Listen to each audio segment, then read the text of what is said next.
The Mirror of Literature, Amusement, and Instruction. Volume 12, No. 324, the 26th of July, 1828 ******* The Mirror of Literature, Amusement, and Instruction. 324. Saturday, the 26th of July, 1828. Price 2d. Volume 12 Kingston New Bridge. Through many a bridge the wealthy river rolled Southey. The annexed picturesque engraving represents the new bridge, 1, from Kingston upon Thames to Hampton Wick, in the royal manor of Hampton Court. It is built of Portland stone, and consists of 5 elliptical arches, the center arch being 60 feet span by 19 in height, and the side arches 56 and 52 feet span respectively. The abutments are terminated by towers or bastions, and the whole is surmounted by a cornice and balustrade, with galleries projecting over the pier, which give a bold relief to the general elevation. The length of the bridge is 382 feet by 27 feet in width. It is of chaste Grecian architecture, from the design of Mr. Lepage, to whose courtesy we are indebted for the original of our engraving. The building contract was undertaken by Mr. Herbert for £26,800, and the extra work has not exceeded £100. A very rare, if not an unprecedented occurrence in either public or private undertakings of this description. The first stone was laid by the Earl of Liverpool, the 7th of November, 1825, and the bridge was opened in due form by Her Royal Highness the Duchess of Clarence, on the 17th of July, 1828. Kingston is one of the most picturesque towns on the banks of the Thames, and its antiquarian attractions are of the highest order.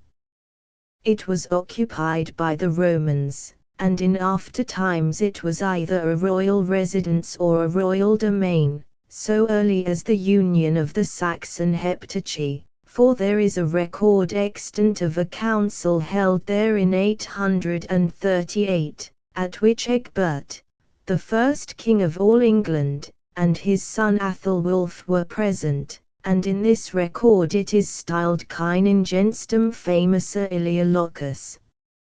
Some of our Saxon kings were also crowned here, and adjoining the church is a large stone, on which, according to tradition, they were placed during the ceremony.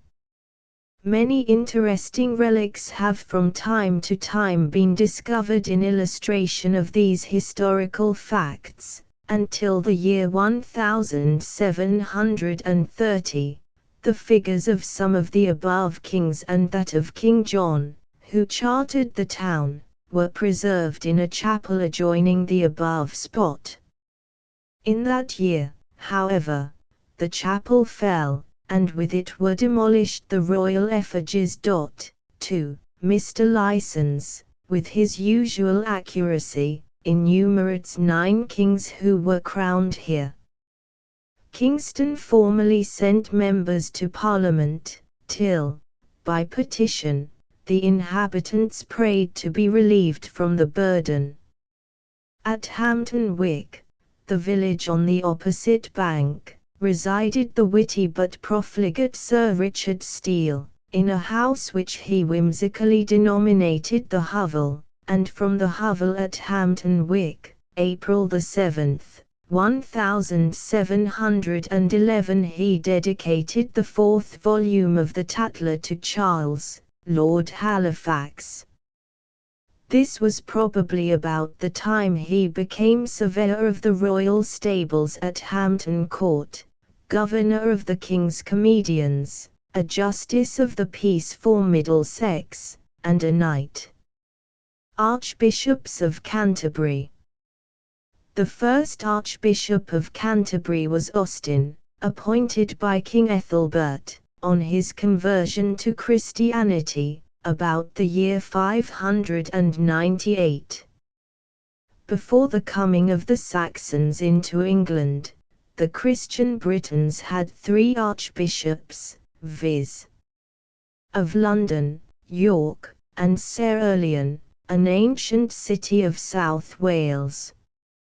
The Britons being driven out of these parts, the Archbishopric of London became extinct, and when Pope Gregory the Great had afterwards sent thither Augustine, and his fellow labourer to preach the gospel to the then heathen Saxons, the archiepiscopal see was planted at Canterbury, as being the metropolis of the Kingdom of Kent, where King Ethelbert had received the same Saint Augustine, and with his kingdom was baptized, and embraced the doctrines of Christianity before the rest of the Heptarchy.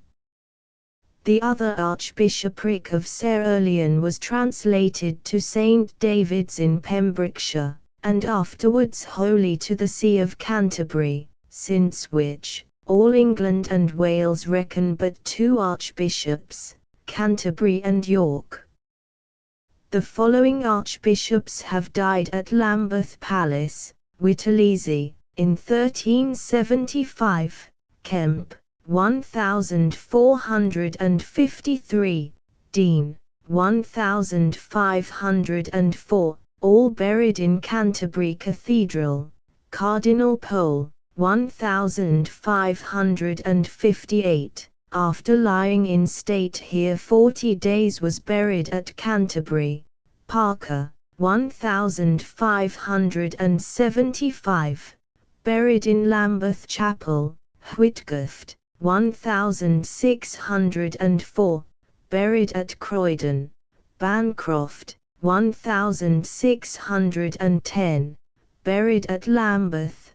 Jukes, 1663, buried in the chapel of St. John's College, Oxford. Sheldon, 1667, buried at Croydon. Tillotson, 1694, buried in the Church of St. Lawrence Jury, London. Tennyson, 1715, and Potter, 1747, both buried at Croydon. Seeker, 1768, Cornwallis, 1783, and Moore, 1805, all buried at Lambeth.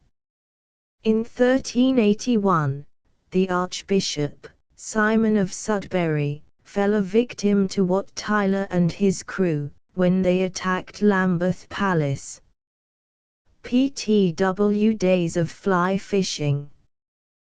That an ex-president, Sir Humphrey Davy, of the Royal Society should write a book on field sports may at first sight appear rather unphilosophical, although it is not more fanciful than Bishop Berkeley's volume on tar water, Bishop Watson's improvement in the manufacture of gunpowder, Sir Walter Scott writing a sermon, or a Scotch minister inventing a safety gun, and, as we are told, presenting the same to the king in person.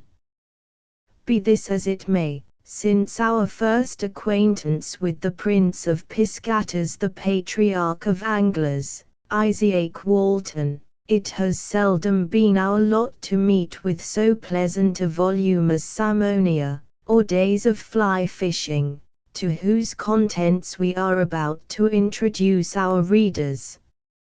In our last number we gave a flying extract, entitled, Superstitions on the Weather, being a fair specimen of the very agreeable manner of the digressions in the above work, which is, perhaps, less practical than it might have been, but this defect is more than atoned for in the author's felicitous mode of intermingling with the main subject some of the most curious facts and phenomena in natural history and philosophy, so as to familiarize the angler with many causes and effects which altogether belong to a higher class of reading than that of mere amusement.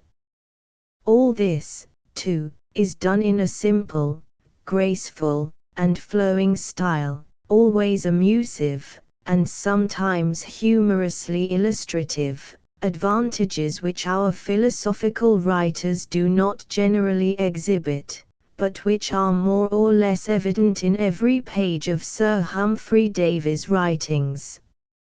Simonia consists of a series of conversations between 4 characters, Halius, 3, Poetis, Physicus, Ornitha. In the first day we have an ingenious vindication of fly fishing against the well-known satire of Johnson, 4, and Lord Byron, and the following, Halius. A noble lady, long distinguished at court for preeminent beauty and grace, and whose mind possesses undying charms, has written some lines in my copy of Walton, which, if you will allow me, I will repeat to you, albeit, gentle angler, I delight not in thy trade, yet in thy pages there doth lie so much of quaint simplicity, so much of mind, of such good kind, that none need be afraid, caught by thy cunning bait, this book, to be ensnared on thy hook. Gladly from thee, I'm ready to bear with things that seemed most vile before, for thou didst on poor subjects rear matter the wisest sage might hear. And with a grace, that doth efface more labored works, thy simple law can teach us that thy skilful lines, more than the scaly brood confines. Our hearts and senses too, we see, rise quickly at thy master hand, and ready to be caught by thee are lured to virtue willingly. Content and peace, with health and ease, walk by thy side. At thy command we bid adieu to worldly care, and joy in gifts that all may share. Gladly with thee, I pace along, and of sweet fancies dream, waiting till some inspired song, within my memory cherished long, comes fairer forth, with more of worth, because that time upon its stream feathers and chaff will bear away, but give to gems a bright array. And though the charming and intellectual author of this poem is not an angler herself, yet I can quote the example of her lovely daughters to vindicate fly fishing from the charge of cruelty, and to prove that the most delicate and refined minds can take pleasure in this innocent amusement. Gay's passionate love for angling is well known. It was his principal occupation in the summer at Amesbury, and the late excellent John Tobin, author of The Honeymoon, was an ardent angler. Among heroes, Trajan was fond of angling. Nelson was a good fly fisher, and continued the pursuit even with his left hand, and, says the author, I have known a person who fished with him at Merton, in the Wandle. Dr. Paley was so much attached to this amusement, that when the Bishop of Durham inquired of him when one of his most important works would be finished, he said, with great simplicity and good humor, My lord, I shall work steadily at it when the fly fishing season is over.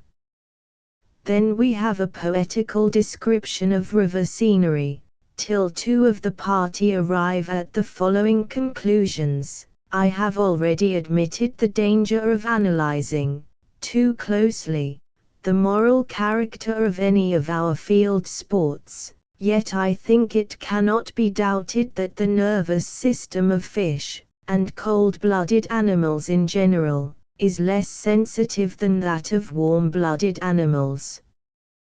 The hook usually is fixed in the cartilaginous part of the mouth, where there are no nerves, and a proof that the sufferings of a hooked fish cannot be great is found in the circumstance that though a trout has been hooked and played for some minutes, he will often, after his escape with the artificial fly in his mouth, take the natural fly, and feed as if nothing had happened, having apparently learnt only from the experiment that the artificial fly is not proper for food.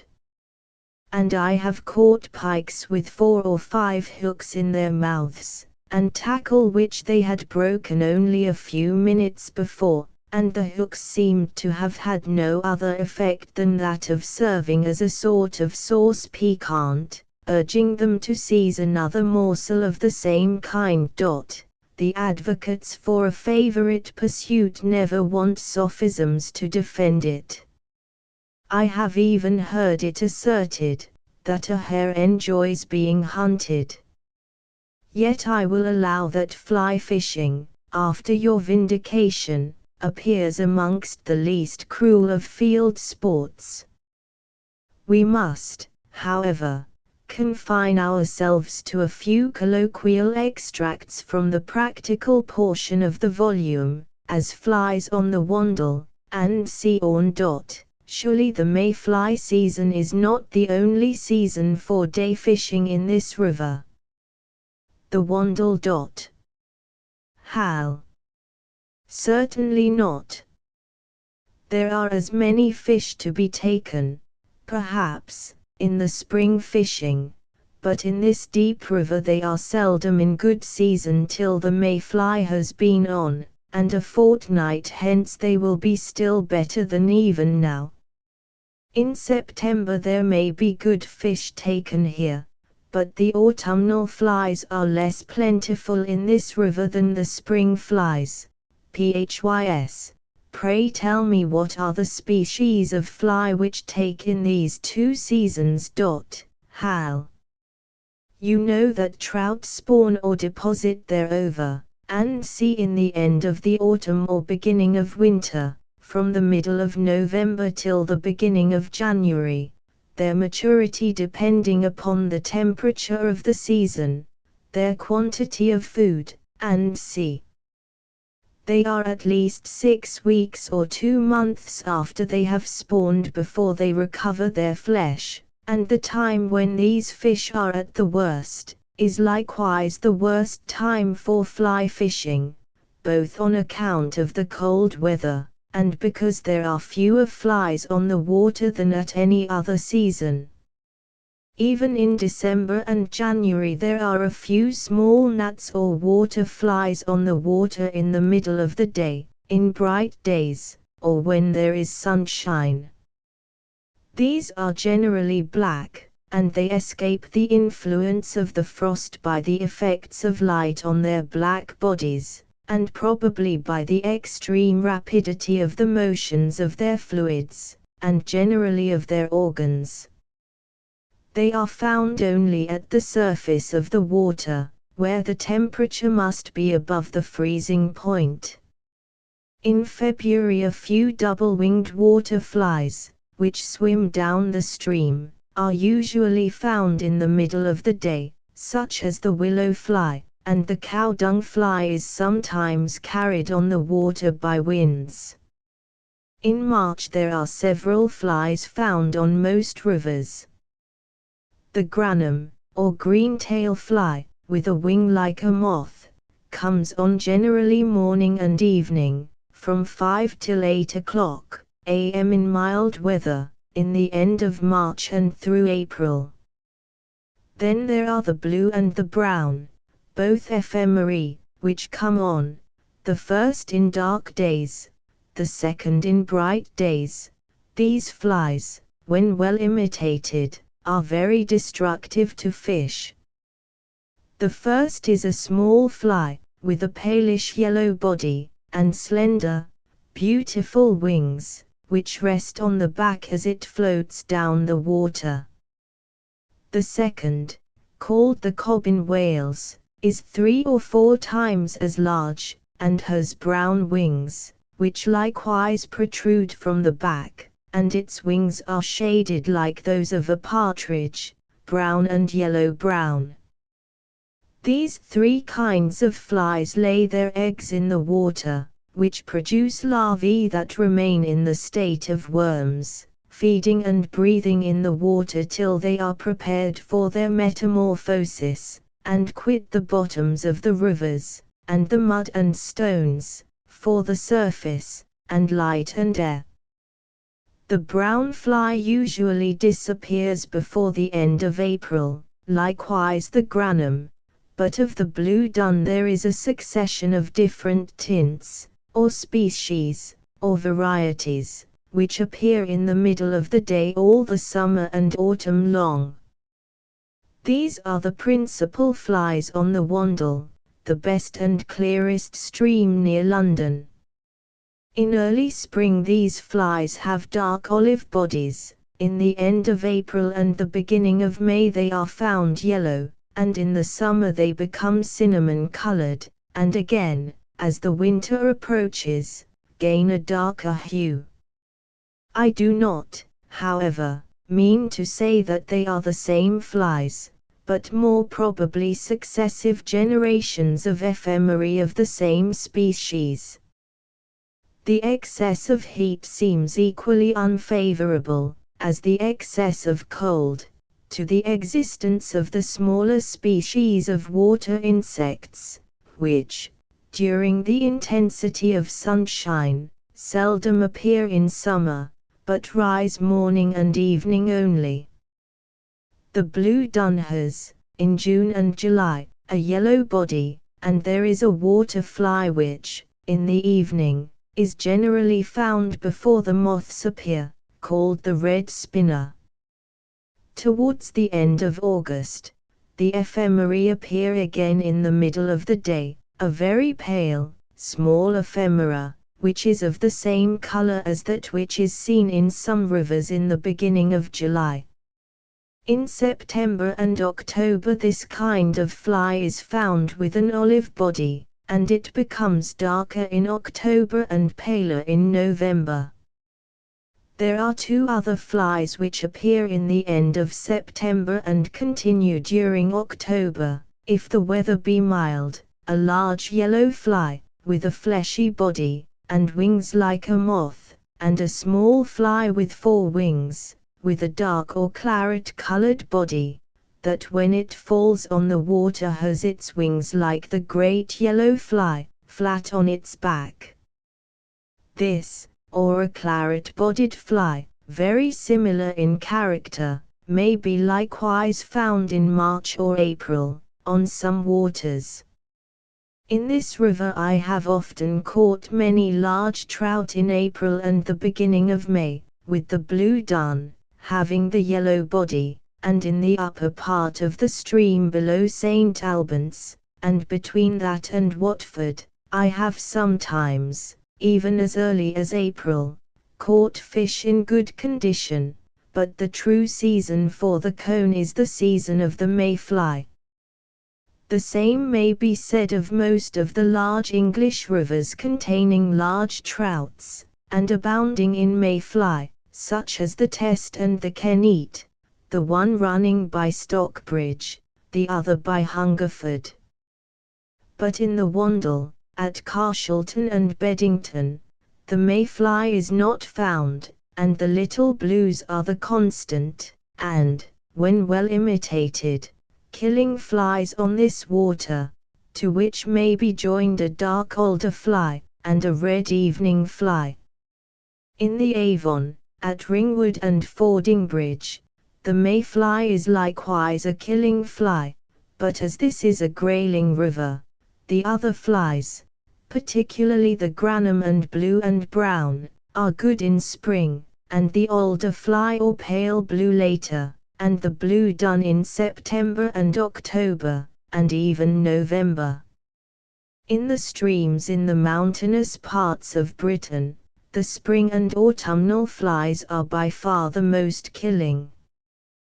The Usk was formerly a very productive trout stream, and the fish being well fed by the worms washed down by the winter floods, were often in good season, cutting red, in March and the beginning of April, and at this season the blues and browns, particularly when the water was a little stained after a small flood, afforded the angler good sport. In Herefordshire and Derbyshire, where trout and grayling are often found together, the same periods are generally best for angling, but in the Dove, Lathkill, and Wye, with the natural mayfly many fish may be taken, and in old times, in peculiarly windy days, or high and troubled water, even the artificial mayfly, according to Cotton, was very killing. Here we must end, at least for the present, but there is so much anecdotical pleasantry in Samonia that we might continue our extracts through many columns, and we are persuaded, to the gratification of the majority of our readers. Even when we announced the publication of this work a few weeks since, we were led to anticipate the delight it would afford many of our esteemed correspondents, especially our friend W.H., who has caught about 40 trout in 2 or 3 hours in the rocky basins of Potbeck, and c.5. Sir Humphrey Davy mentions the Wandle in Surrey, as we have quoted, but he does not allude to the trout fishing in the Mole, in the Vale of Leatherhead in the same county. There are in the course of the work a few expressions which make humanity shudder, and would drive a Pythagorean to madness. 6. Notwithstanding the ingenuity with which the author attempts to vindicate his favourite amusement. Shropshire and Welsh girls. There are few Londoners who in their suburban strolls have failed to notice the scores of female fruit carriers by whose toil the markets are supplied with some of their choicest delicacies. As an interesting illustration of the meritorious character of these handmaids to luxury, I send you the following extract from Sir Richard Phillips's walk from London to Kuufalo. In the strawberry season, hundreds of women are employed to carry that delicate fruit to market on their heads, and their industry in performing this task is as wonderful, as their remuneration is unworthy of the opulent classes who derive enjoyment from their labor. They consist, for the most part, of Shropshire and Welsh girls, who walk to London at this season in droves, to perform this drudgery, just as the Irish peasantry come to assist in the hay and corn harvests. I learned that these women carry upon their heads baskets of strawberries or raspberries, weighing from 40 to 50 pounds, and make 2 turns in the day, from Isleworth to market, a distance of 13 miles each way, 3 turns from Brentford, a distance of 9 miles, and 4 turns from Hammersmith, a distance of 6 miles. For the most part, they find some conveyance back, but even then these industrious creatures carry loads from 24 to 30 miles a day, besides walking back and laden some part of each turn. Their remuneration for this unparalleled slavery is from 8s. to 9s. per day, each turn from the distance of Isleworth being 4s. or 4s. 6d. and from that of Hammersmith 2s. or 2s. 3d. Their diet is coarse and simple, their drink, tea and small beer, costing not above 1s. or 1s. 6d and their back conveyance about 2s, or 2s. 6d. So that their net gains are about 5s per day, which, in the strawberry season, of 40 days, amounts to 10l. After this period the same women find employment in gathering and marketing vegetables, at lower wages, for other 60 days, netting about 5l more. With this poor pittance they return to their native county, and it adds either to their humble comforts, or creates a small dowry towards a rustic establishment for life. Can a more interesting picture be drawn of virtuous exertion? Why have our poets failed to color and finish it? More virtue never existed in their favorite shepherdesses than in these Welsh and Shropshire girls.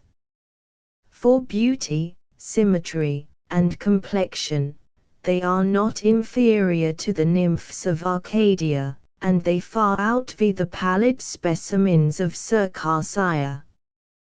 Their morals too are exemplary, and they often perform this labor to support aged parents, or to keep their own children from the workhouse. In keen suffering, they endure all that the imagination of a poet could desire. They live hard, they sleep on straw in hovels and barns, and they often burst an artery, or drop down dead from the effect of heat and over-exertion. Yet, such is the state of one portion of our female population, at a time when we are calling ourselves the most polished nation on earth. Colebrookdale Iron Works, the Reynolds. To the editor of the Mirror. In the interesting extract you have given in your excellent miscellany, number 321, from Bakewell's Introduction to Geology, when speaking of the exhausted or impoverished state of the iron ore and coals in Shropshire, and c. an allusion is made in a note to that truly excellent man, the late Mr. Richard Reynolds, and to the final extinction of the furnaces at Colebrookdale, which is not altogether correct. I beg leave, therefore, to point out the errors to you, and to add a fact or two more relating to that distinguished philanthropist and his family, which, perhaps, will not be unacceptable to many of your readers. Mr. Reynolds was by no means the original, nor, I believe, ever the sole proprietor, of the iron works in Colebrookdale, as stated by Mr. Bakewell. He derived his right in them from his wife's family the Darbys, and the firm of Darby and Company was the well-known mark on the iron from these works for a very long period. More recently, that of Colebrookdale Company was adopted. The Darbys were an old and respectable family of the Society of Friends, and a pair of the elder branches of it were the original Darby and Joan, whose names are so well known throughout the whole kingdom. I had this anecdote from one of the sons of Mr. Reynolds, 7, and have no doubt of its authenticity. It may not be generally known to your readers, perhaps, that the first iron bridge in England was projected at, and cast from, the furnaces of Colebrookdale, and erected over the Severn, near that place, about the year 1779, and, considering it to be the first bridge of the kind, I feel little hesitation in stating it to be, even now, the most beautiful one. This structure, at that time thought to be a wonderful attempt, was the entire offspring of Mr. Reynolds' genius. It was planned, cast, and erected, under his immediate care and superintendence.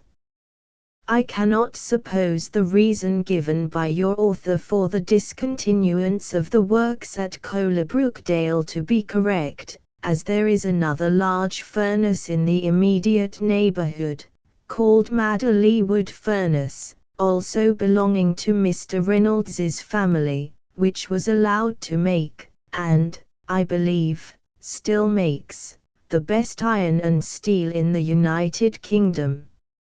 Mr. Reynolds had also other great iron works at Ctley, since carried on by his two sons, William and Joseph, and still in high reputation. As to the quality of the iron made there, these are not more distant from Colebrookdale than 6 or 7 miles, and between the two there are the extensive and highly valuable works of Old Parker and C., belonging to Mr. Botfield, so that the whole district abounds in the materials, which, not having the advantage of the immediate vicinity of the 7-4 conveyance, would have been more likely to have stopped from the circumstances stated in your extract, viz.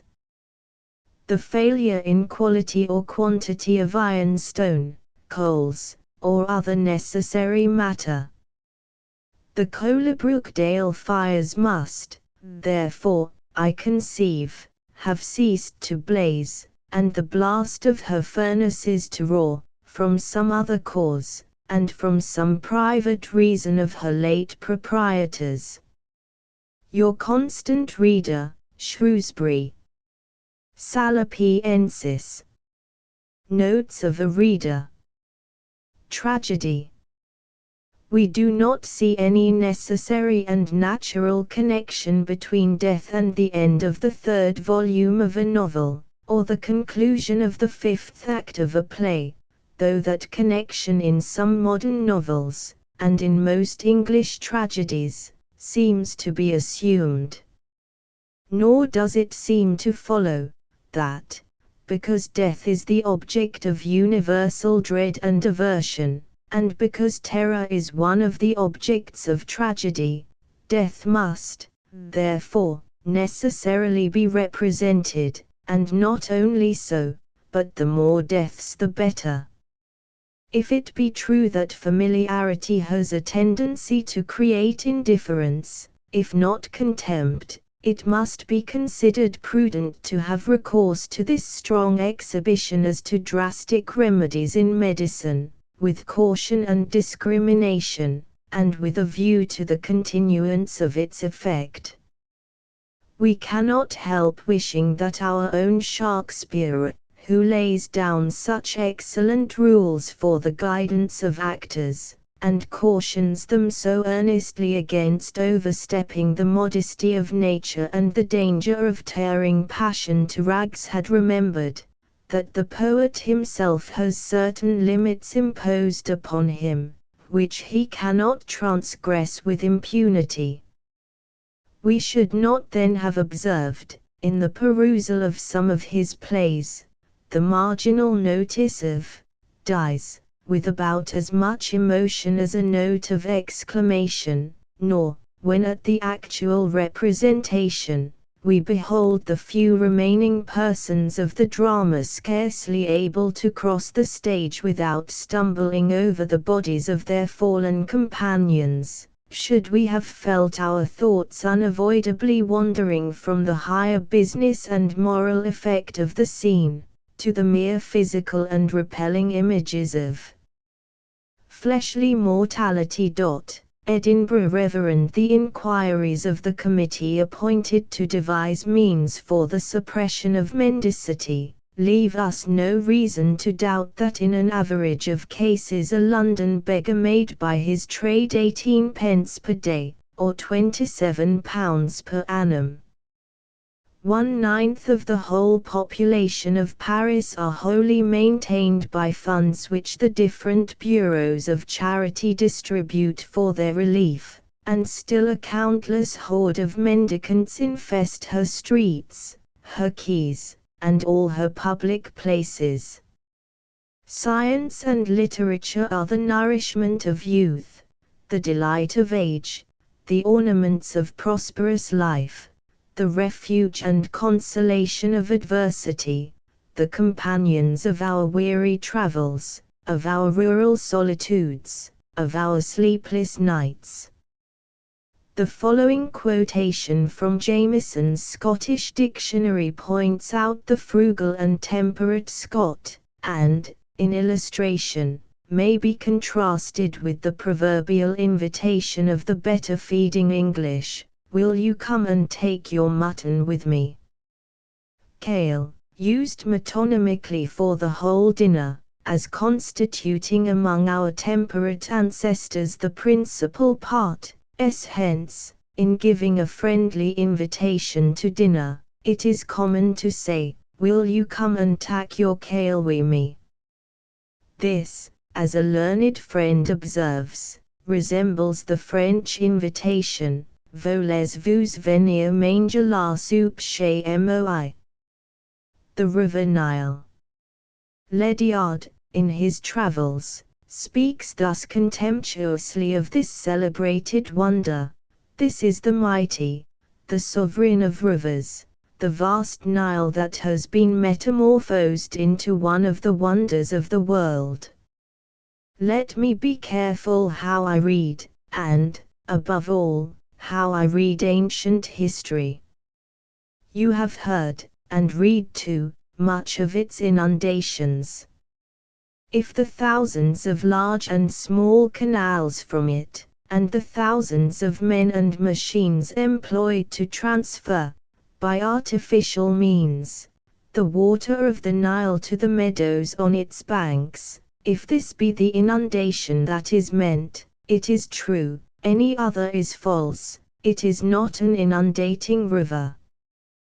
The Jewish children to this day celebrate the fall and death of Haman, and on that anniversary represent the blows which they would fain deal on his skull, by striking with envenomed fury on the floor with wooden hammers. This observance was but very lately forbidden in the Grand Duchy of Baden. Travelling follies. Many gentlemen, says an old English author, coming to their lands sooner than to their wits, adventure themselves to see the fashion of other countries, whence they see the world, as Adam had knowledge of good and evil, with the loss or lessening of their estate in this English paradise, and bring home a few smattering terms, flattering garbs, apish carriages, foppish fancies, foolish guises and disguises, the vanities of neighbor nations. The Spaniards are infinitely more careful than the French, and other nations, in planting trees, and in taking care of them, for it rarely happens, when a Spaniard eats fruit in a wood or in the open country, that he does not set the stones or the pips, and thus in the whole of their country an infinite number of fruit trees of all kinds are found, whereas, in the French quarters you meet with none. Labat. Painting. It is painful to think how soon the paintings of Raphael, and Titian, and Correggio, and other illustrious men will perish and pass away. How long, said Napoleon to David, will a picture last? About 400 or 500 years, a fine immortality. The poet multiplies his works by means of a cheap material, and Homer, and Virgil, and Dante, and Tasso, and Molière, and Milton, and Shakespeare, may bid oblivion defiance. The sculptor impresses his conceptions on metal or on marble, and expects to survive the wreck of nations and the wrongs of time. But the painter commits to perishable cloth or wood the visions of his fancy, and dies in the certain assurance that the life of his works will be but short in the land they adorn. 4. Reverend, a Chinese novelist, in describing his hero, says, "The air of the mountains and rivers had formed his body, his mind, like a rich piece of embroidery, was worthy of his handsome face. Pity he has not been introduced among our fashionable novels." Phrenology. In 1805, Dr. Gall, the celebrated phrenologist, visited the prison of Berlin in the course of his experimental travels to establish his theories. On the 17th of April, in the presence of many witnesses, he was shown upwards of 200 culprits, of whom he had never heard till that moment, and to whose crimes and dispositions he was a total stranger. Dr. Gall immediately pointed out, as a general feature in one of the wards, an extraordinary development in the region of the head where the organ of theft is situated, and in fact every prisoner there was a thief. Some children, also detained for theft, were then shown to him, and in them, too, the same organ was very prominent. In two of them particularly it was excessively large, and the prison registers confirmed his opinion that these two were most incorrigible. In another room, where the women were kept apart, he distinguished one dressed exactly like the others, occupied like them, and differing in no one thing but in the form of her head. "For what reason is this woman here?" asked Gall, "for her head announces no propensity to theft." The answer was, "She is the inspectress of this room." One prisoner had the organs of benevolence and of religion as strongly developed as those of theft and cunning, and his boast was, that he never had committed an act of violence, and that it was repugnant to his feelings to rob a church. In a man named Fritz, detained for the murder of his wife, though his crime was not proved, the organs of cunning and firmness were fully developed, and it was by these that he had eluded conviction. In Mask, he found the organ of the mechanical arts, together with a head very well organized in many respects, and his crime was coining. In Trop he saw the same organ. This man was a shoemaker, who, without instruction, made clocks and watches, to gain a livelihood in his confinement. On a nearer inspection, the organ of imitation was found to be large. If this man had ever been near a theatre, said Gall, he would in all probability have turned actor. Trop, astonished at the accuracy of this sentence, confessed that he had joined a company of strolling players for 6 months.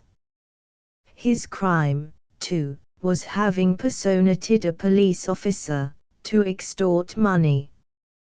The organs of circumspection, prurience, foresight, were sadly deficient in Heisig, who, in a drunken fit, had stabbed his best friend.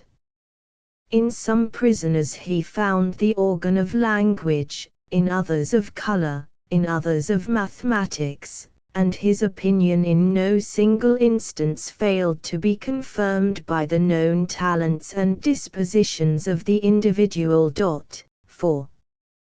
Q. Reverend saving habits of the English. According to the House of Commons returns in 1815, there were no fewer than 925,439 individuals in England and Wales, being about 1/11 of the then existing population, members of friendly societies, formed for the express purpose of affording protection to the members during sickness and old age, and enabling them to subsist without resorting to the parish funds. No such unquestionable proof of the prevalence of a spirit of providence and independence can be exhibited in any other European country. We have to add that these must be the happiest people in the social scale.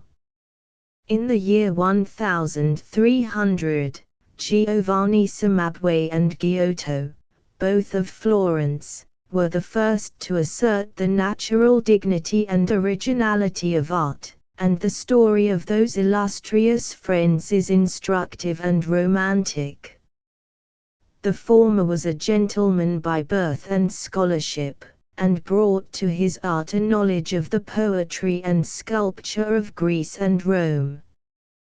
The latter was a shepherd. When the inspiration of art fell upon him, he was watching his flocks among the hills, and his first attempts in art were to draw his sheep and goats upon rocks and stones. It happened that Cimabue, who was then high in fame, observed the sketches of the gifted shepherd, entered into conversation with him, heard from his own lips his natural notions of the dignity of art, and was so much charmed by his compositions and conversation, that he carried him to Florence, and became his close and intimate friend and associate. They found Italian painting rude in form, and without spirit and without sentiment.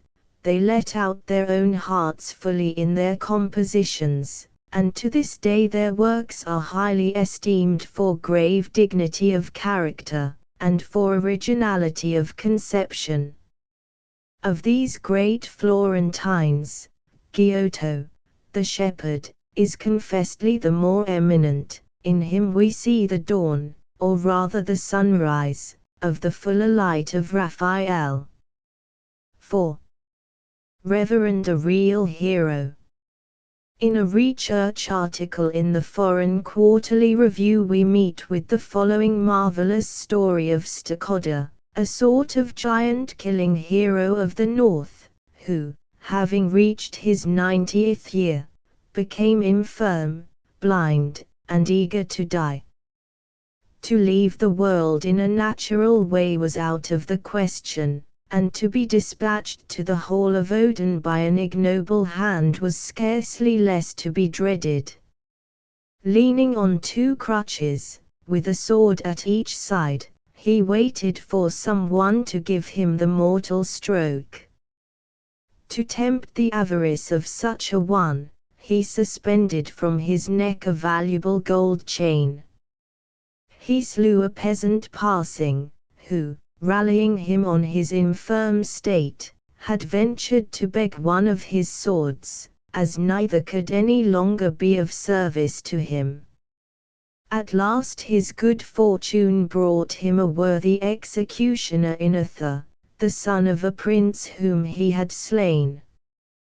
The young hero was hunting, and seeing the old man, he ordered 2 of his attendants to tease him.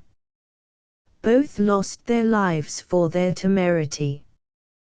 The prince then advanced, and the old man, after relating his great actions, desired the former to kill him. To make the inducement stronger, he displayed the golden chain, which would be the reward of the deed, and to excite his rage, as well as avarice, he avowed that it was he who had slain the late prince, and that revenge was the sacred duty of the son.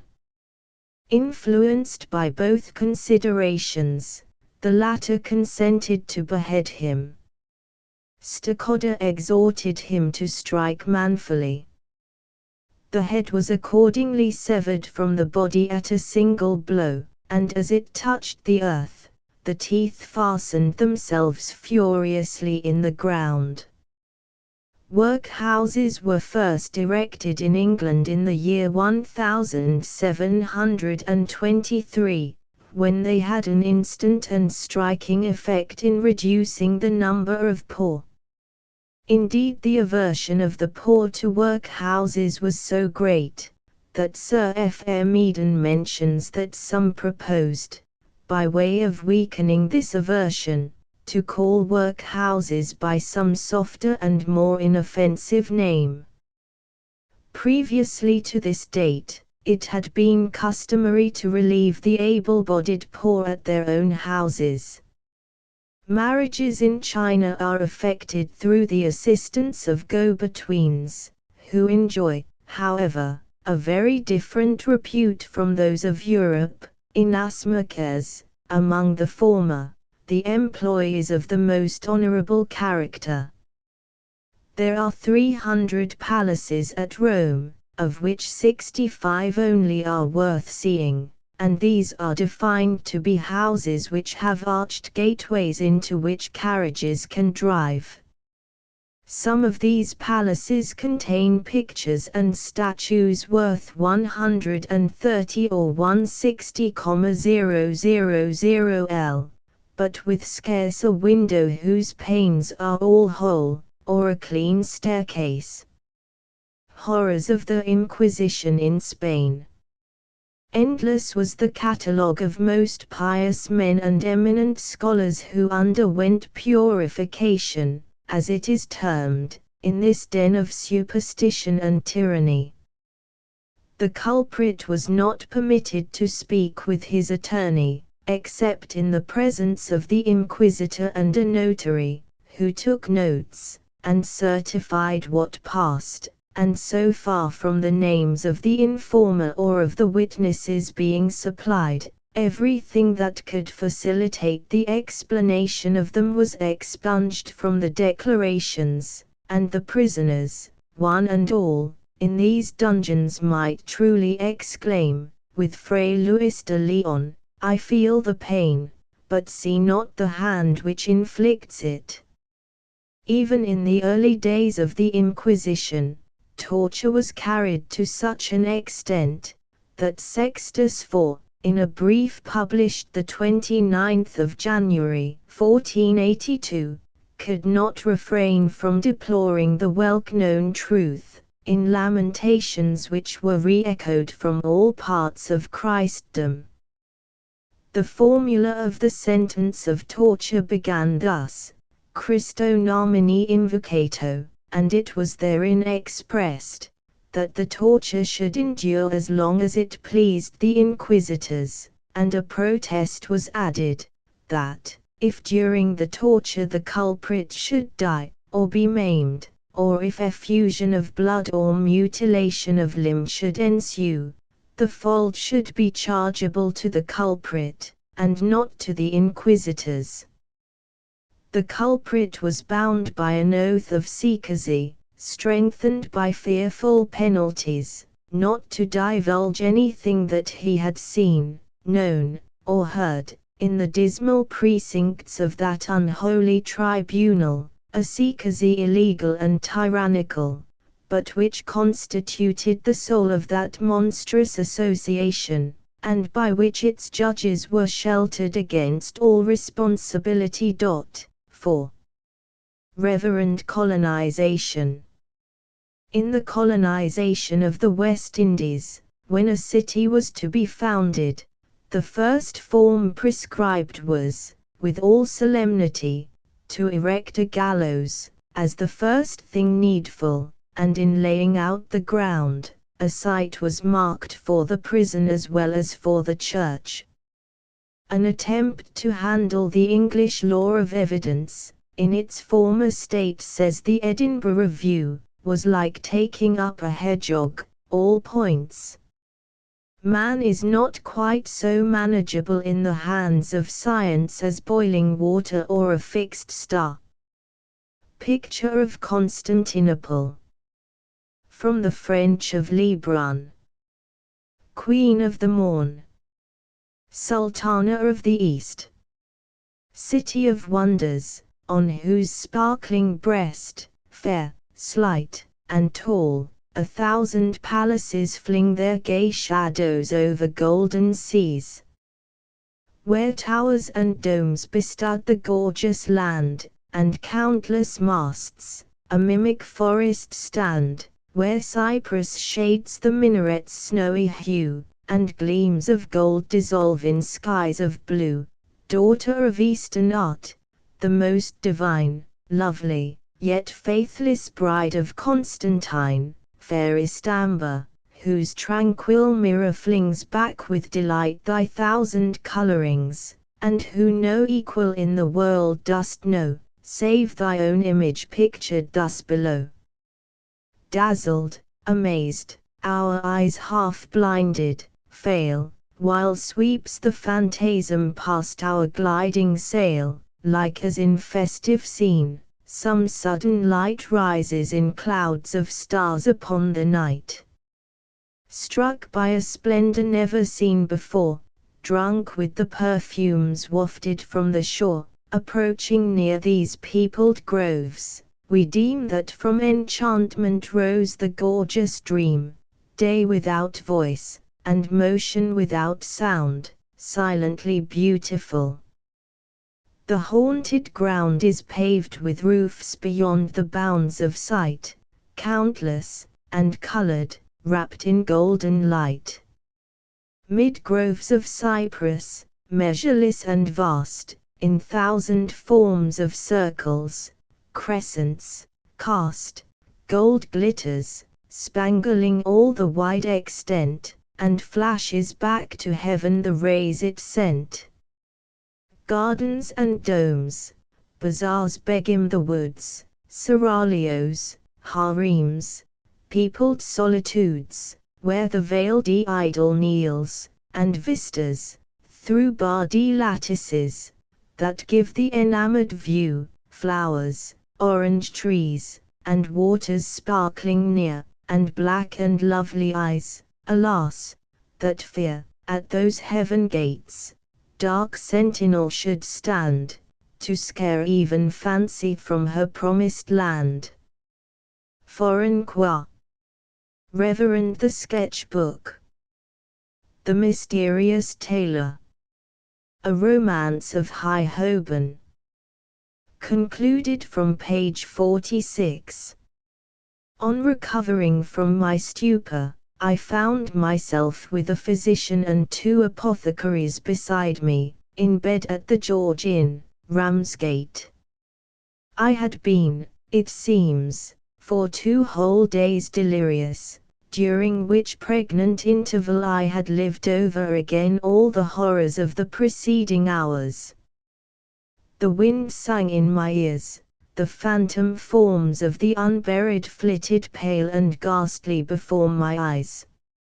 I fancied that I was still on the sea, that the massive copper-colored clouds which hovered scarcely a yard overhead, were suddenly transformed into uncouth shapes, who glared at me from between saffron chinks, made by the scudding rack, that the waters teemed with life, cold, slimy, preternatural things of life, that their eyes, after assuming a variety of awful expressions, settled down into that dull frozen character, and their voices into that low, sepulchral, indefinable tone, which marked the mysterious tailor. This wretch was the Abaddon of my dreamy pandemonium. He was ever before me, he lent an added splendor to the day, and deepened the midnight gloom. On the heights of Boulogne I saw him, far away over the foaming waters he floated still and lifeless beside me, his eye never once off my face, his voice never silent in my ear. My tale would scarcely have an end, were I to repeat but the one half of what during 2 brief days, 2 centuries in suffering, I experienced from this derangement of the nervous system. My readers may fancy that I have exaggerated my state of mind. Far from it. I have purposely softened down the more distressing particulars, apprehensive, if not of being discredited, at least of incurring ridicule. Towards the close of the 3rd day my fever began to abate. I became more sobered in my turn of thought, could contrive to answer questions, and listen with tolerable composure to my landlord's details of my miraculous preservation. The storm was slowly rolling off my mind, but the swell was still left behind it. The fourth day found me so far recovered, that I was enabled to quit my chamber, sit beside an open window, and derive amusement from the uncouth appearance of a Dutch crew, whose brig was lying at anchor in the harbour. From this time forward, every hour brought fresh accession to my strength, until at the expiration of the 10th day, so sudden is recovery in cases of violent fever when once the crisis is past, I was sufficiently restored to take my place by a night coach for London.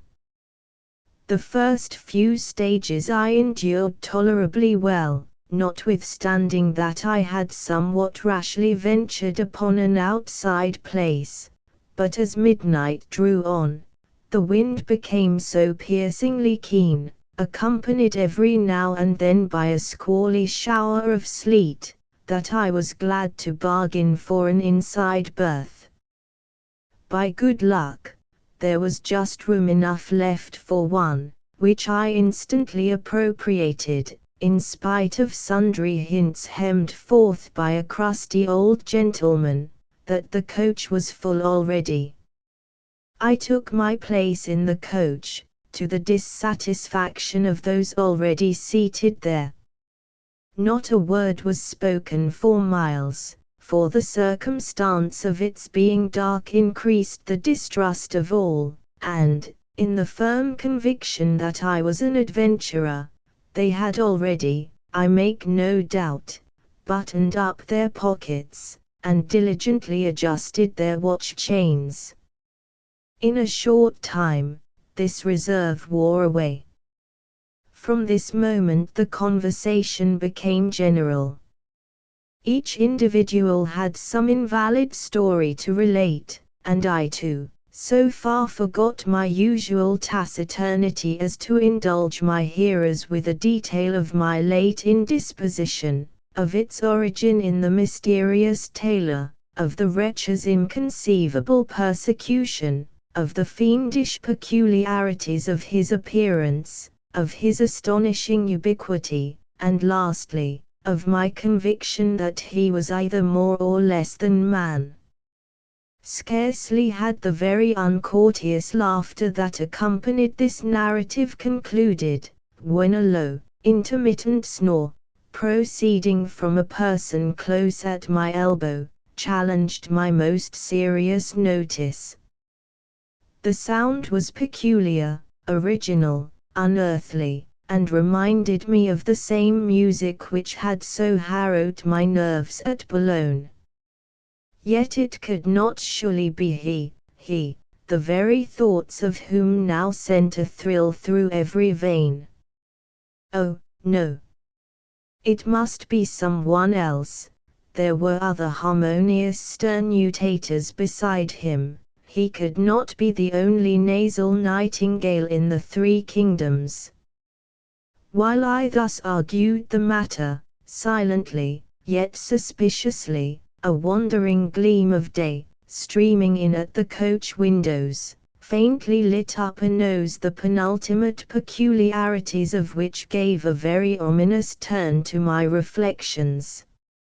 In due time this light became more vivid, and beneath its encouraging influence, first, a pair of eyes, then two sallow, juiceless cheeks, then an upper lip, then a projecting chin, and lastly, the entire figure of the mysterious tailor himself, whose head, it seems, had hitherto been folded, bird-like, upon his breast, grew into atrocious distinctness, while from the depths of the creature's throat came forth the strangely solemn whisper, touching that little account.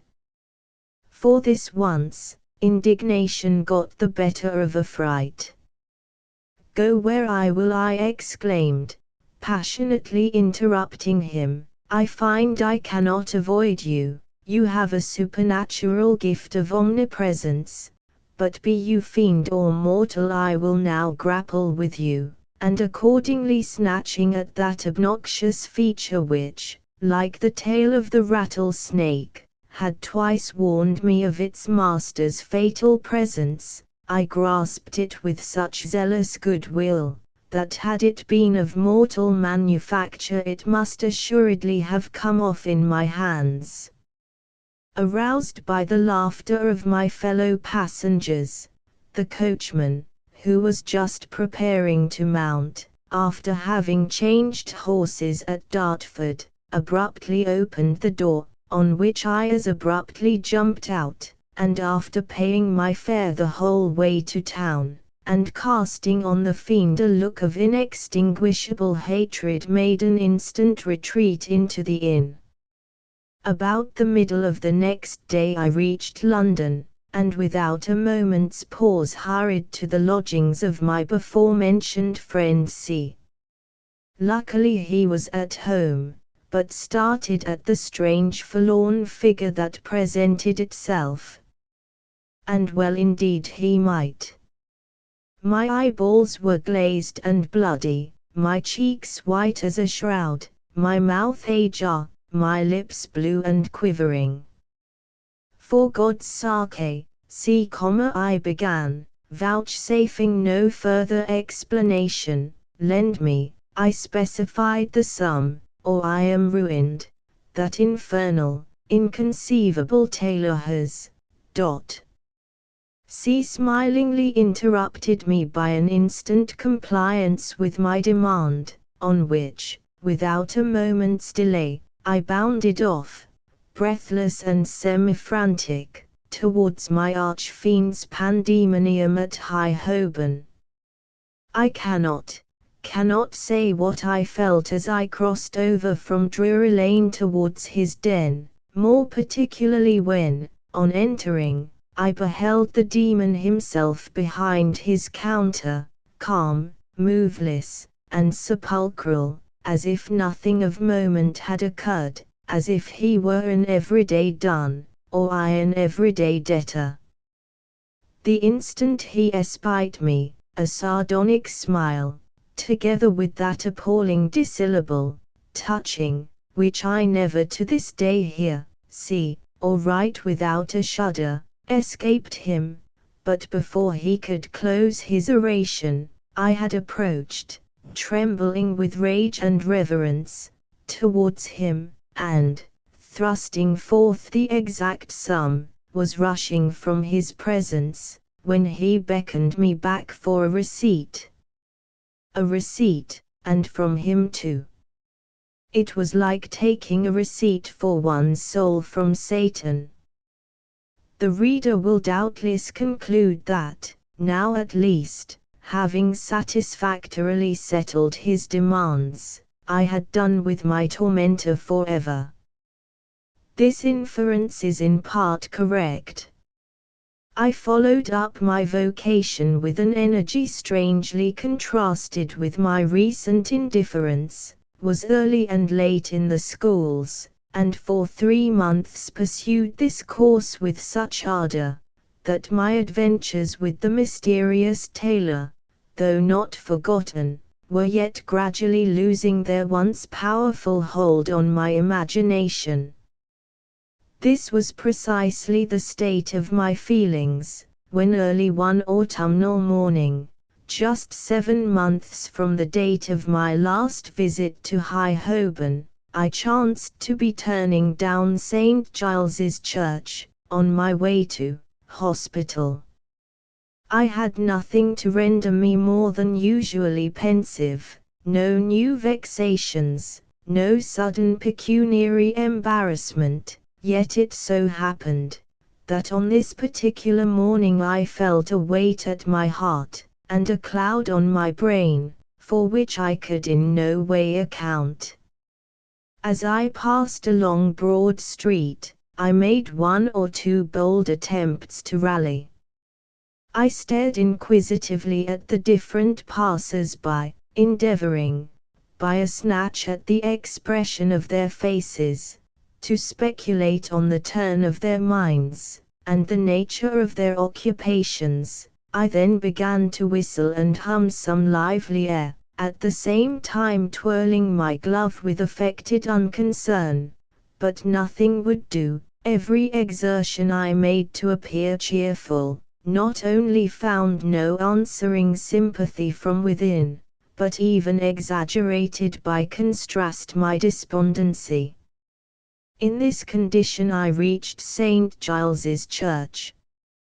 A crowd was assembled at the gate opposite its entrance, and presently the long surly toll of the death bell, that solemn and oracular memento, announced that a funeral was on the eve of taking place.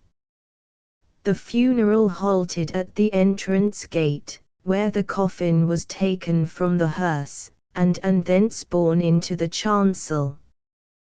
This ceremony concluded, the procession again set forth towards the home appointed for the departed in a remote quarter of the churchyard.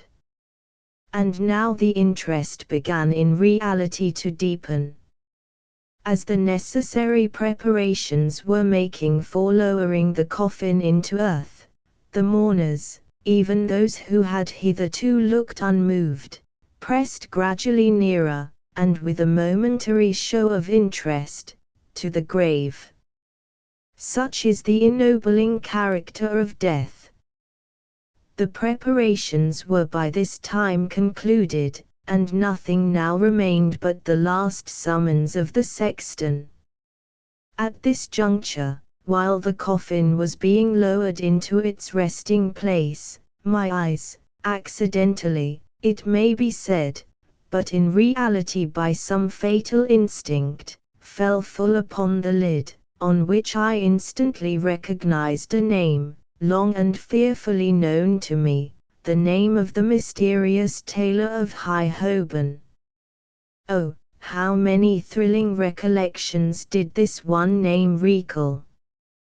The rencontre in the streets of London, the scene at the masquerade, the meeting at Boulogne, the storm, the shipwreck, the sinking vessel, the appearance at that moment of the man himself, the subsequent visions of mingled fever and insanity, all now swept across my mind, as for the last time I gazed on the remains of him who was powerless henceforth forever.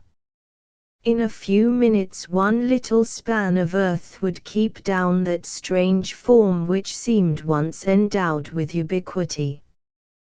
That wild unearthly voice was mute, that wandering glance was fixed, a seal was set upon those lips which eternity itself could not remove. Yes, my tormentor, my mysterious, omnipresent tormentor was indeed gone, and in that one word, how much of vengeance was forgotten. I was roused from this reverie by the hollow sound of the clay as it fell dull and heavy on the coffin lid.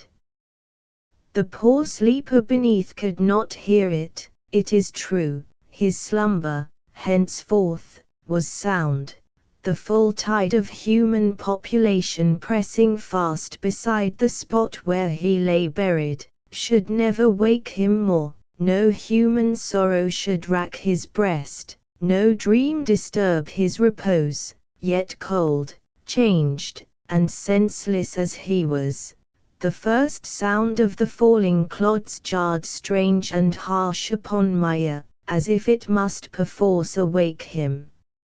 In this feverish state of mind I quitted the churchyard, and, on my road home, passed by the shop where I had first met with the deceased. It was altered, strangely altered, to my mind, revoltingly so. Its quaint antique character, its dingy spectral look were gone, and there was even a studied air of cheerfulness about it, as if the present proprietor were anxious to obliterate every association, however slight, that might possibly remind him of the past. The former owner had but just passed out, his ashes were scarcely cold, and already his name was on the wane. Yet this is human nature. So trifling, in fact, is the gap caused by our absence in society, that there needs no patriotic courteous to leap into it. It closes without a miracle the instant it is made, and none but a disinterested undertaker knows or cares for whom tolls our passing bell. Monthly Magazine. Spirit of the Public Journals. The Tour of Dullness. From her throne of clouds, as dullness looked on her foggy and favored nation, she sleepily nodded her poppy-crowned head, and gently waved her scepter of lead, in token of approbation. For the northwest wind brought clouds and gloom, blue devils on earth, and mists in the air. Of parliamentary prose some died, some perpetrated suicide, and her empire flourished there. The goddess looked with a gracious eye on her ministers great and small, but most she regarded with tenderness her darling shrine, the Minerva Press, in the street of Leadenhall. This was her sacred haunt, and here her name was most adored, her chosen here officiated. And hence her oracles emanated, and breathed the goddess in every word.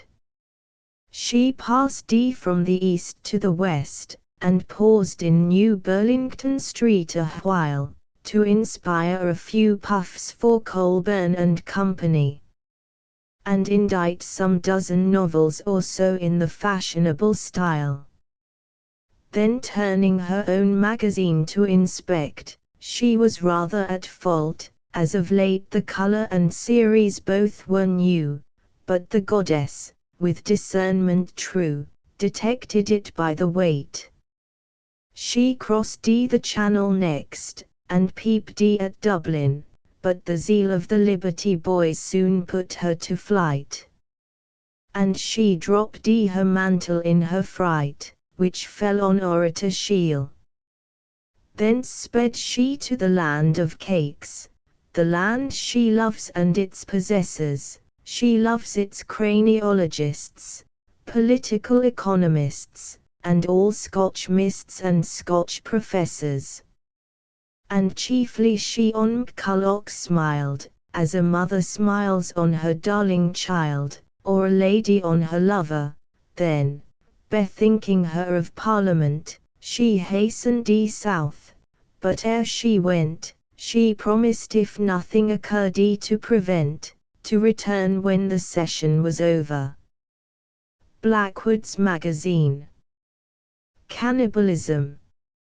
In great cities, cannibalism takes an infinite variety of shapes. In the neighborhood of St. James's Street there are numerous slaughterhouses, where men are daily consumed by the operation of cards and dice, and where they are caught by the same bait, at which Quinn said he should have infallibly bitten. A similar process is likewise carried on in Change Alley, on a great scale, not to speak of that snare especially set for widows and children, called a joint stock speculation. But your cannibal of cannibals is a Parliament patron.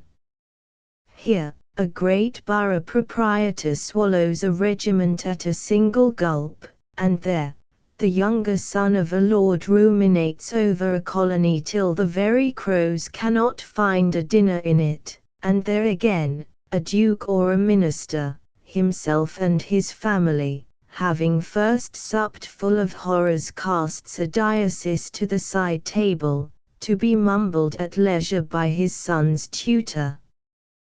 The town is occasionally very indignant and very noisy against the ghouls of Surgeons' Hall, because they live upon the dead carcasses of their fellow creatures, while, strange to say, It takes but little account of the hordes of wretches who openly, and in the face of day, hunt down living men in their nefarious dealings as porter-brewers, quack doctors, informers, attorneys, manufacturers of bean flour, alum, and Portland stone, and torture their subjects like so many barbecued pigs, in the complicated processes of their cookery. New Month. Mag. Signs of the Times. They say this town is full of cozinage, as nimble jugglers that deceive the eye, disguised cheaters, prating mountebanks, and many such like libertines of sin. Shakespeare. Caveat emptor.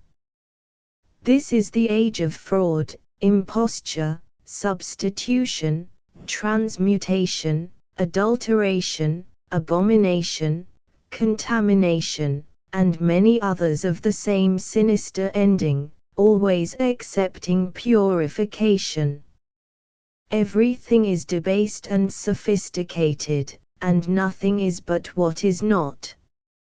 All things are mixed, lowered, debased, deteriorated, by our cozening dealers and shopkeepers, and, bad as they are, there is every reason to fear that they are mock staturus progenium vitiosiarum. We wonder at the increase of bilious and dyspeptic patients, at the number of new books upon stomach complaints, at the rapid fortunes made by practitioners who undertake, the very word is ominous, to cure indigestion.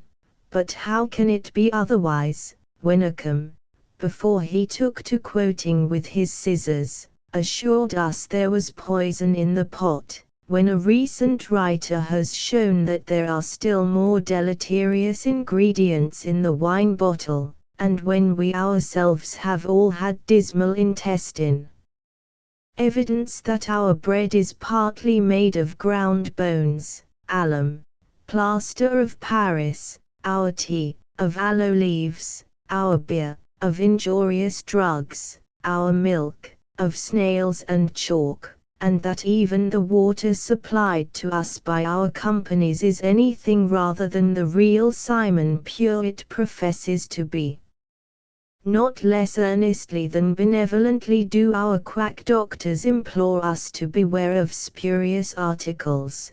Day and Martin exhort us not to take our polish from counterfeit blacking. Every advertiser beseeches the pensive public to be upon its guard against supposititious articles. All, in short, is knavery, juggling, cheating, and deception. Ibid. Retrospective Gleanings Sonnet by Henry Tierno, a sea chaplain in the reign of Charles II. Composed October 1st, over against the east part of Candia. O. Ginny was a bony lasser, which marks the world to wonder however it should come to pass that we did part asunder. The driven snow, the rose so rare, the glorious sun above thee, can not with my Ginny compare, she was so wondrous lovely. Her merry looks, her forehead high, her hair like golden wire, her hand and foot, her lip or eye, would set a saint on fire. And for to give Johnny her due, there is no ill part about her. The turtle dove's not half so true, then who can live without her? King Solomon, where'er he lay, did ne'er unbrace a kinder. Oh, why should Ginny gang away, and I be left behind her? Then will I search each place and room from London to Virginie, from Dover to Scandroon, but I will find my Ginny. But Ginny's turned back I fear, when that I did not mind her, then back to England will I steer, to see where I can find her. And having Ginny once again, if she'd do her endeavour, the world shall never make us twain, we'll live and die together. Song by King Charles II. On the Duchess of Portsmouth leaving England. For the Mirror. Bright was the morning, cool the air, serene was all the skies, when on the waves I left my dear, the centre of my joys, heaven and nature smiling were. And nothing sad but I. Each rosy field their odours spread, all fragrant was the shore, each river god rose from his bed, and sighing owned her POWR, curling the waves they decked their heads, as proud of what they bore. Glide on ye waves, bear these lines, and tell her my distress, bear all these sighs, ye gentle winds, and waft them to her breast, tell her if she prove unkind, I never shall have rest. The Anecdote Gallery Voltaire. From various authorities. The Château of Ferney, the celebrated residence of Voltaire, 6 miles from Geneva, is a place of very little picturesque beauty. Its broad front is turned to the high road, without any regard to the prospect, and the garden is adorned with cut trees, parapet walls with flower pots, jets d'eau, and see Voltaire's bedroom is shown in its pristine state, just as he left it in 1777, when, after a residence of 20 years, he went to Paris to enjoy a short triumph and die.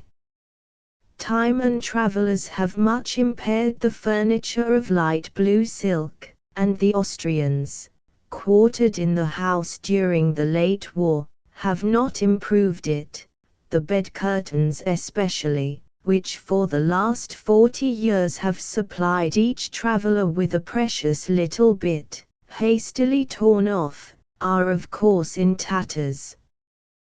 The bedstead is of common deal, coarsely put together, a miserable portrait of Le Cain, in crayons, hangs inside of the bed, and 2 others, equally bad, on each side, Frederick and Voltaire himself. Round the room are bad prints of Washington, Franklin, Sir Isaac Newton, and several other celebrated personages. The antechamber is decorated with naked figures, in bad taste. Each of these rooms may be 12 feet by 15. Such is the narrative of an intelligent traveler, who recently visited Ferney. Very few, says he, remain alive, of those who saw the poet. A gardener who conducted us about the grounds had that advantage. He showed us the place where the theatre stood, filling the space on the left-hand side in entering, between the chateau and the chapel, but the inscription on the last, Voltaire a Dieu, was removed during the Reign of Terror. The old gardener spoke favourably of his old master, who was, he said, bon homme tout à fait, bien charitable, and took an airing every morning in his coach and four. In the sitting room, adjoining the bedroom, which he was accustomed to occupy, besides some good ancient paintings, is a very singular picture, which was painted according to Voltaire's direction. The principal personages are Voltaire, holding in his hand a roll of paper inscribed La Henriade. Next him is a female personification of this favorite poem, whom he is presenting to Apollo crowned with rays of glory, Louis XIV. With his queen and court, are observing these chief figures. In another part, the muses are crowning the bust of Voltaire with wreaths of flowers, and proposing to place it with those of other immortal authors in the Temple of Fame. The bottom of the picture is occupied by his enemies, who are being torn to pieces by wild beasts, or burning in flames of fire. In the bedroom is a marble cenotaph, on which is an urn that formerly contained the heart of Voltaire, which was removed several years ago, and placed in the Church of Les Invalides at Paris. In this room also is an engraving of Voltaire's monument in the churchyard of Ferney. In this, 4 figures, representing the 4 quarters of the world, are preparing to honor his bust with wreaths of laurel and palms. Ignorance, meanwhile, with the wings of a fiend, armed with rods, is driving them away in the midst of their pacific employment, and extinguishing a lamp which burns above the tomb. It is a singular circumstance that Voltaire caused the church of Ferney to be built, as well as several houses in the village, and on an iron vane on the top of the former is inscribed, Deo Erexit Voltaire. After his escape from the court of Frederick, Voltaire went first to Lausanne, where he resided some years, and where he fitted up a private theatre. His acquaintances there supplied him with performers, of whom it seems he was proud, and who acted for him Zaire, Alzira, and several other plays. Some spirited drawings of Huber represent him behind the scene teaching, scolding, encouraging the actors. You might have thought you heard his loud bravo.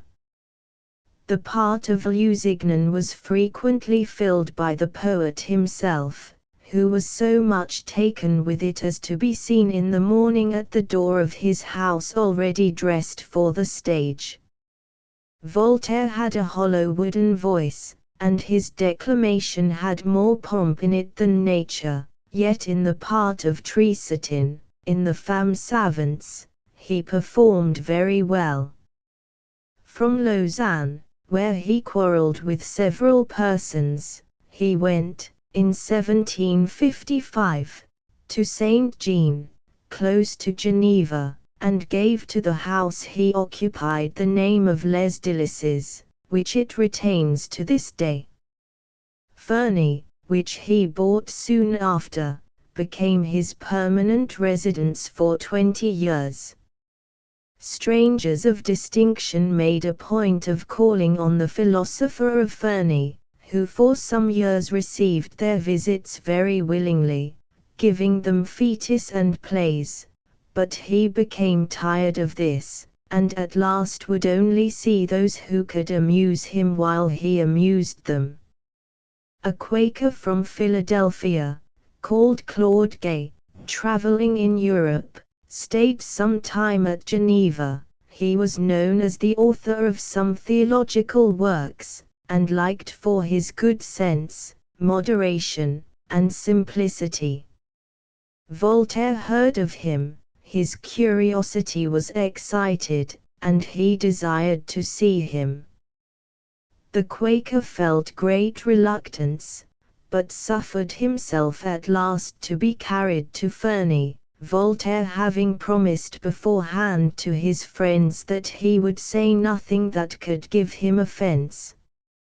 At first he was delighted with the tall, straight, handsome Quaker, his broad-brimmed hat, and plain drab suit of clothes, the mild and serene expression of his countenance, and the dinner promised to go off very well. Yet he soon took notice of the great sobriety of his guest, and made jokes, to which he received grave and modest answers. The patriarchs, and the first inhabitants of the earth were next alluded to. By and by he began to sneer at the historical proofs of revelation, but Claude was not to be driven away from his ground, and while examining these proofs, and arguing upon them rationally, he overlooked the light attacks of his adversary, when not to the point, appeared insensible to his sarcasms and wit, and remained always cool and serious. Voltaire's vivacity at last turned to downright anger. His eyes flashed fire whenever they met the benign and placid countenance of the Quaker, and the dispute went so far at last, that the latter, getting up, said, "Friend Voltaire, perhaps thou mayst come to understand these matters rightly. In the meantime, finding I can do thee no good, I leave thee, and so fare thee well." So saying he went away on foot, notwithstanding all entreaties, back again to Geneva, leaving the whole company in consternation.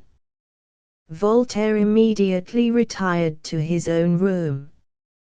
M. Huber, 8, who was present at this scene, made a drawing of the two actors. Follow. The gatherer.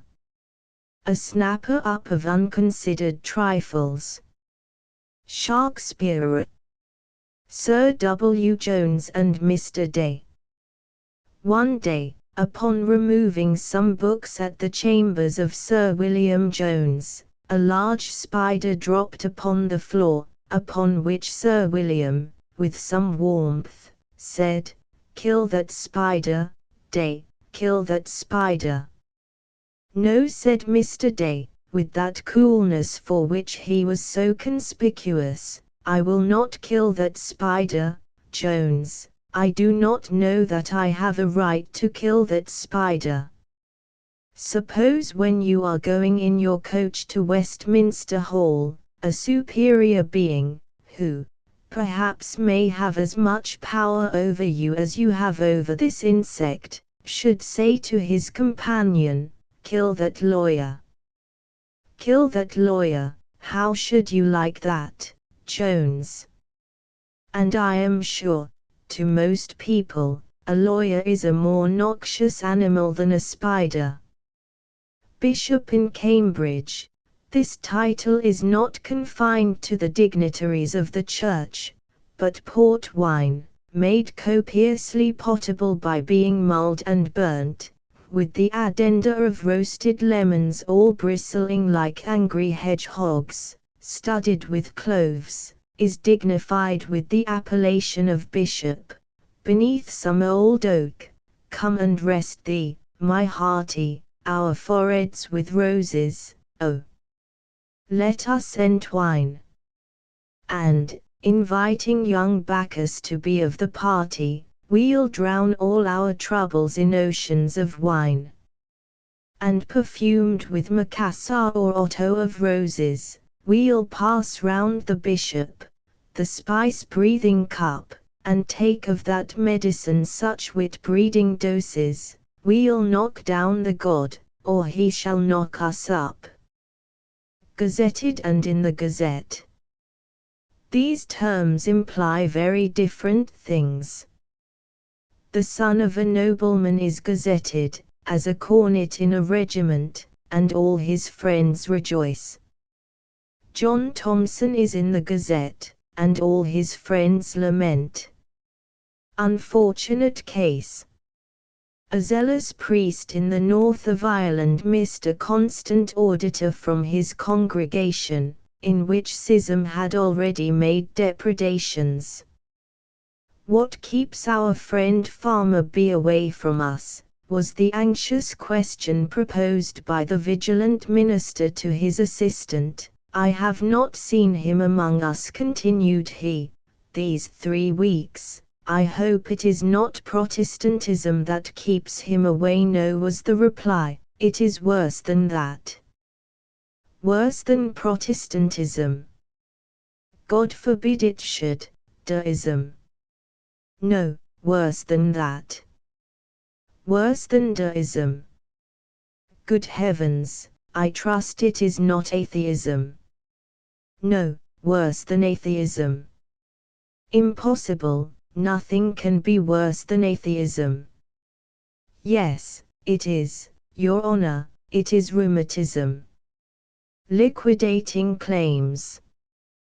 During a remarkable wet summer, Joe Vernon, whose vocal taste and humor contributed for many years to the entertainment of the frequenters of Vauxhall Gardens, but who was not quite so good a timist in money matters as in music, meeting an acquaintance who had the misfortune to hold some of his unhonored paper, was asked by him, not uninterestedly, how the gardens were going on.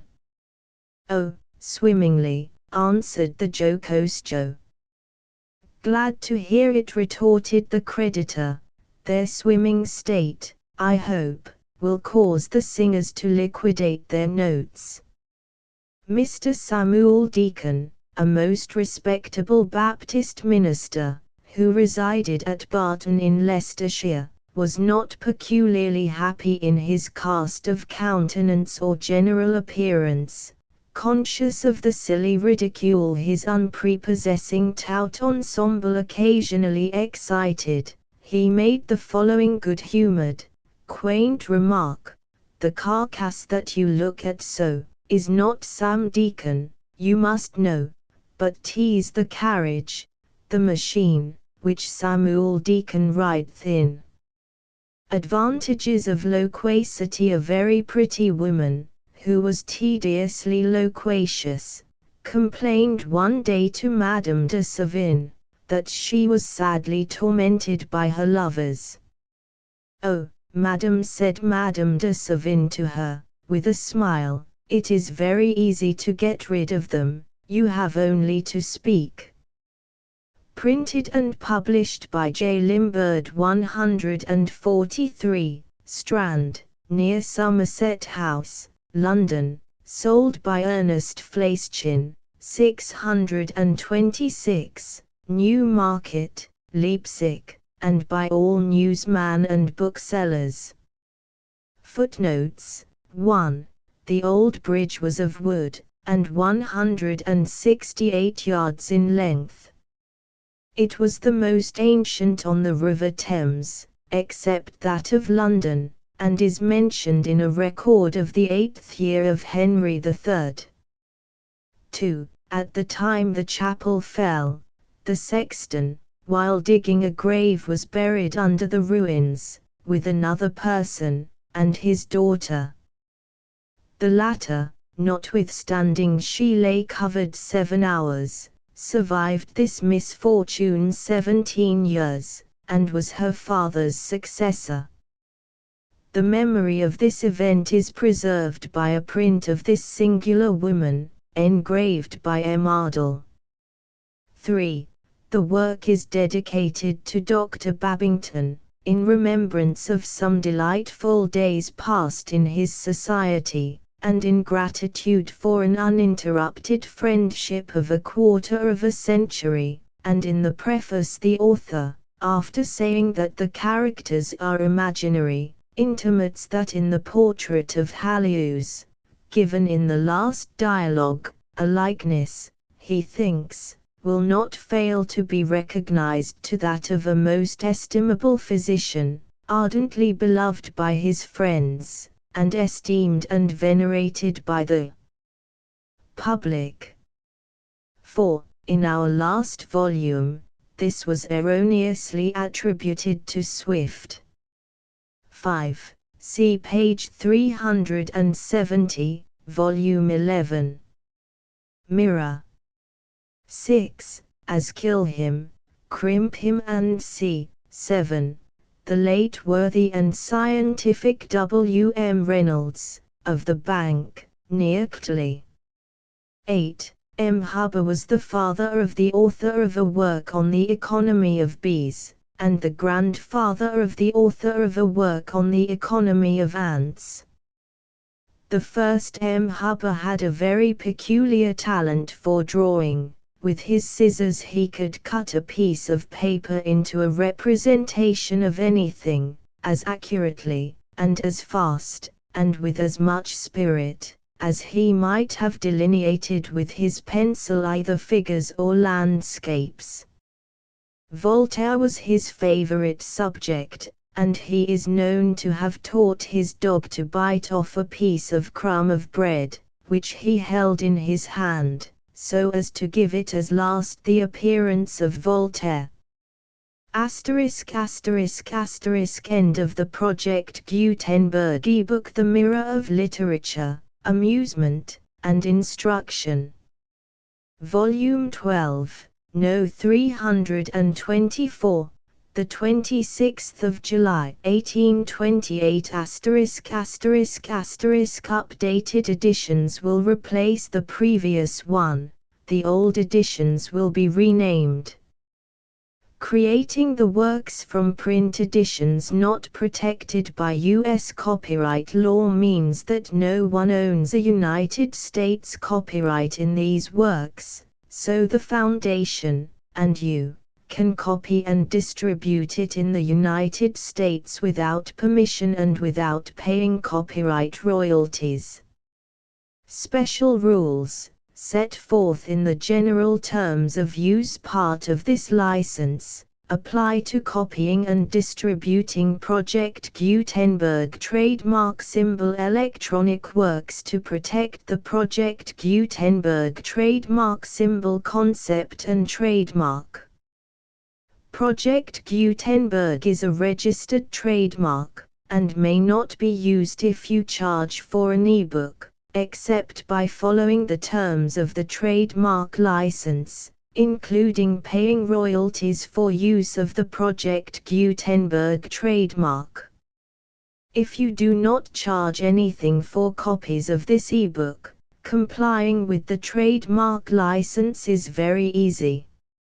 You may use this ebook for nearly any purpose such as creation of derivative works, reports, performances and research. Project Gutenberg ebooks may be modified and printed and given away. You may do practically anything in the United States with ebooks not protected by U.S. copyright law. Redistribution is subject to the trademark license, especially commercial redistribution. Start. Full license. The full Project Gutenberg license. Please read this before you distribute or use this work to protect the Project Gutenberg trademark symbol mission of promoting the free distribution of electronic works, by using or distributing this work, or any other work associated in any way with the phrase Project Gutenberg. You agree to comply with all the terms of the full Project Gutenberg trademark symbol license available with this file or online at www.gutenberg.org/license. Section 1. General Terms of Use and Redistributing Project Gutenberg Trademark Symbol Electronic Works 1.0. By reading or using any part of this Project Gutenberg trademark symbol electronic work, you indicate that you have read, understand, agree to and accept all the terms of this license and intellectual property, trademark/copyright, agreement. If you do not agree to abide by all the terms of this agreement, you must cease using and return or destroy all copies of Project Gutenberg trademark symbol electronic works in your possession. If you paid a fee for obtaining a copy of or access to a Project Gutenberg trademark symbol electronic work and you do not agree to be bound by the terms of this agreement, you may obtain a refund from the person or entity to whom you paid the fee as set forth in paragraph 1.e.8. 1.b Project Gutenberg is a registered trademark. It may only be used on or associated in any way with an electronic work by people who agree to be bound by the terms of this agreement. There are a few things that you can do with most Project Gutenberg trademark symbol electronic works even without complying with the full terms of this agreement. See paragraph 1.c below. There are a lot of things you can do with Project Gutenberg trademark symbol electronic works if you follow the terms of this agreement and help preserve free future access to Project Gutenberg trademark symbol electronic works. See paragraph 1.e below. 1.c. The Project Gutenberg Literary Archive Foundation, the Foundation or PGLAF, owns a compilation copyright in the collection of Project Gutenberg trademark symbol electronic works. Nearly all the individual works in the collection are in the public domain in the United States. If an individual work is unprotected by copyright law in the United States and you are located in the United States, we do not claim a right to prevent you from copying, distributing, performing, displaying or creating derivative works based on the work as long as all references to Project Gutenberg are removed. Of course, we hope that you will support the Project Gutenberg trademark symbol mission of promoting free access to electronic works by freely sharing Project Gutenberg trademark symbol works in compliance with the terms of this agreement for keeping the Project Gutenberg trademark symbol name associated with the work. You can easily comply with the terms of this agreement by keeping this work in the same format with its attached full Project Gutenberg trademark symbol license when you share it without charge with others. 1.d. The copyright laws of the place where you are located also govern what you can do with this work. Copyright laws in most countries are in a constant state of change. If you are outside the United States, check the laws of your country in addition to the terms of this agreement before downloading, copying, displaying, performing, distributing or creating derivative works based on this work or any other Project Gutenberg trademark symbol work. The Foundation makes no representations concerning the copyright status of any work in any country other than the United States. 1.e Unless you have removed all references to Project Gutenberg. 1.e.1.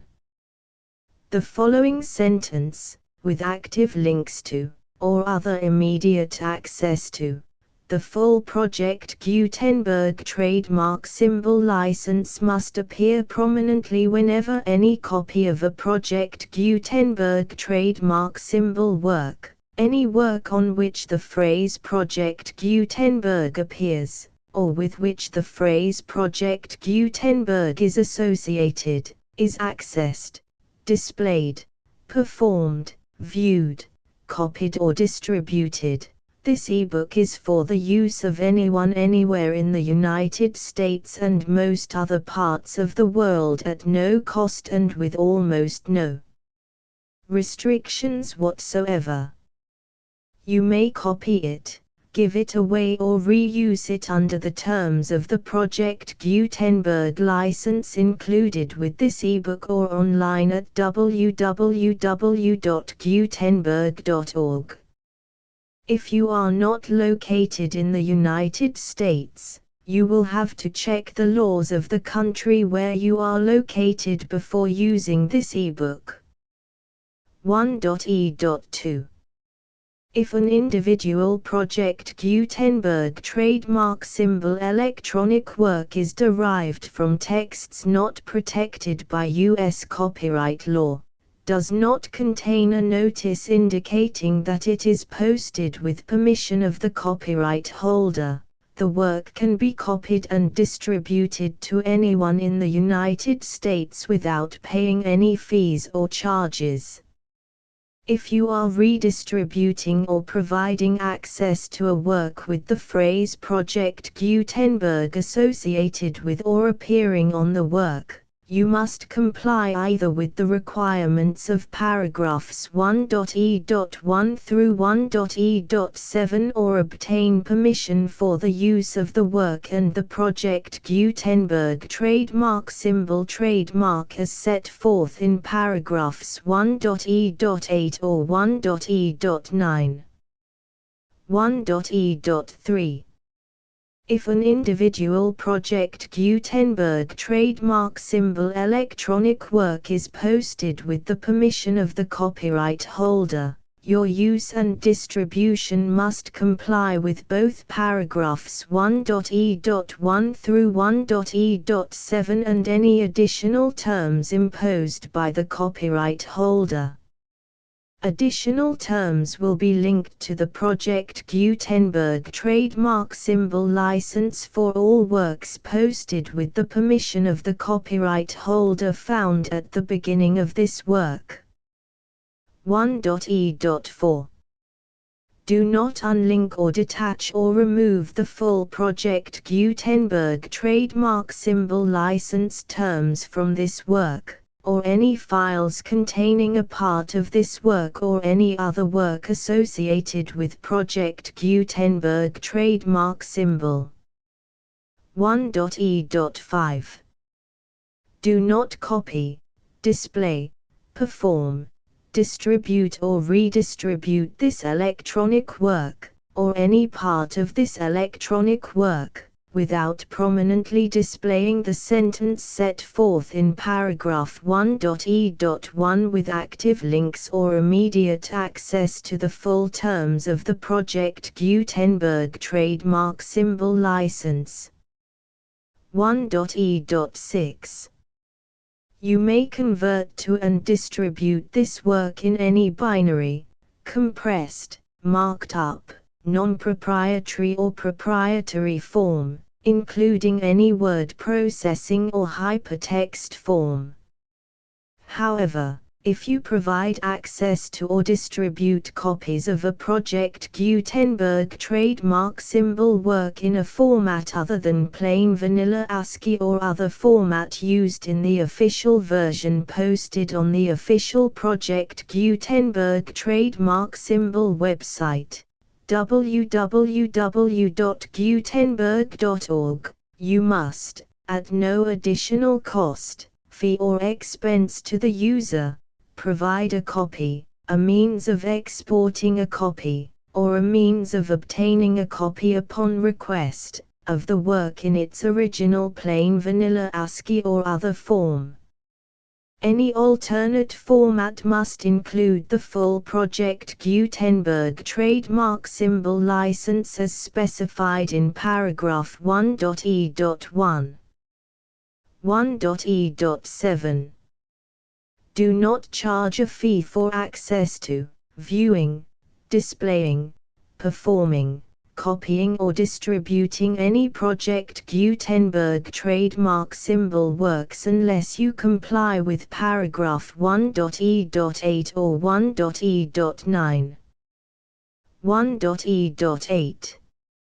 You may charge a reasonable fee for copies of or providing access to or distributing Project Gutenberg trademark symbol electronic works provided that you pay a royalty fee of 20% of the gross profits you derive from the use of Project Gutenberg trademark symbol works calculated using the method you already use to calculate your applicable taxes.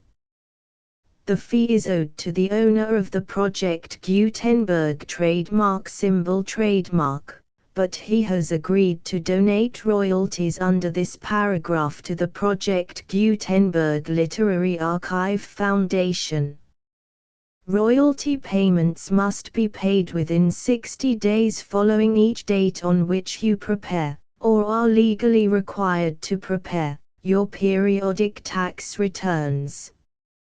Royalty payments should be clearly marked as such and sent to the Project Gutenberg Literary Archive Foundation at the address specified in Section 4, Information about donations to the Project Gutenberg Literary Archive Foundation. You provide a full refund of any money paid by a user who notifies you in writing, or by email, within 30 days of receipt that S/he does not agree to the terms of the full Project Gutenberg trademark symbol license. You must require such a user to return or destroy all copies of the works possessed in a physical medium and discontinue all use of and all access to other copies of Project Gutenberg trademark symbol works. You provide, in accordance with paragraph 1.f.3, a full refund of any money paid for a work or a replacement copy, if a defect in the electronic work is discovered and reported to you within 90 days of receipt of the work. You comply with all other terms of this agreement for free distribution of Project Gutenberg trademark symbol works. 1.e.9. If you wish to charge a fee or distribute a Project Gutenberg trademark symbol electronic work or group of works on different terms than are set forth in this agreement, you must obtain permission in writing from the Project Gutenberg Literary Archive Foundation, the manager of the Project Gutenberg trademark symbol trademark. Contact the Foundation as set forth in Section 3 below. 1.f1.f.1 Project Gutenberg volunteers and employees expend considerable effort to identify, do copyright research on, transcribe and proofread works not protected by U.S. copyright law in creating the Project Gutenberg trademark symbol collection. Despite these efforts, Project Gutenberg trademark symbol electronic works, and the medium on which they may be stored, may contain defects such as, but not limited to, incomplete, inaccurate or corrupt data, transcription errors, a copyright or other intellectual property infringement, a defective or damaged disk or other medium, a computer virus, or computer codes that damage or cannot be read by your equipment. 1.f.2 Limited warranty, disclaimer of damages, except for the right of replacement or refund described in paragraph 1.f.3, the Project Gutenberg Literary Archive Foundation, the owner of the Project Gutenberg trademark symbol trademark, and any other party distributing a Project Gutenberg trademark symbol electronic work under this agreement, disclaim all liability to you for damages, costs and expenses, including legal fees. You agree that you have no remedies for negligence, strict liability, breach of warranty or breach of contract except those provided in paragraph 1.f.3. You agree that the Foundation, the trademark owner, and any distributor under this agreement will not be liable to you for actual, direct, indirect, consequential, punitive or incidental damages even if you give notice of the possibility of such damage. 1.f.3 Limited right of replacement or refund. If you discover a defect in this electronic work within 90 days of receiving it, you can receive a refund of the money, if any, you paid for it by sending a written explanation to the person you received the work from. If you received the work on a physical medium, you must return the medium with your written explanation.